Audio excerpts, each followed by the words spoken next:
ডিসেম্বরের মধ্যেই শেখ হাসিনা সহ বড় অংশের বিচার শেষ হবে বলে জানিয়েছেন আন্তর্জাতিক অপরাধ ট্রাইব্যুনালের চিফ প্রসিকিউটর। তিনি বলেন, টাকা দিয়ে বিচার বন্ধ করা যাবে না। রাজধানীর আইন প্রশিক্ষণ ইনস্টিটিউটে আইন বিচার ও সংসদ বিষয়ক মন্ত্রণালয় আয়োজিত জুলাই গণহত্যার বিচার, আলোচনা ও তথ্যচিত্র প্রদর্শন অনুষ্ঠানে এসব কথা বলেন তারা। দেশ থেকে ফ্যাসিস্ট সরকারের যারা পালিয়ে গেল তারা কিভাবে পালালো তারও বিচার হওয়া প্রয়োজন বলে দাবি করেন পরিবেশ ও বন উপদেষ্টা সৈয়দ রিজওয়ানা হাসান। জুলাই গণহত্যার বিচার নিয়ে কোনো গাফিলতি নেই বলে জানান আইন উপদেষ্টা ডক্টর আসিফ নজরুল।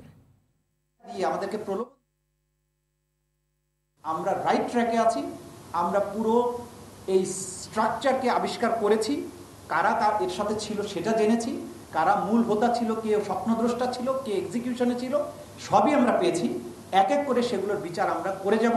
আমাদেরকে প্রভাবিত করে, আমাদেরকে টাকা দিয়ে, আমাদেরকে প্রলোভন দেখিয়ে অথবা ভয় দেখিয়ে বিচার কার্য থেকে বিরতও রাখা যাবে না।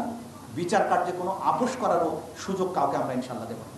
রাজনৈতিক কালচার যদি না বদলায়, রাজনীতি যদি বিচারটাকে নিজের মধ্যে ধারণ না করে, তাহলে এই পরিবর্তন আসলে কখনো প্রাতিষ্ঠানিক হবে না। আপনারা আমাদের উপর বিশ্বাস রেখেন।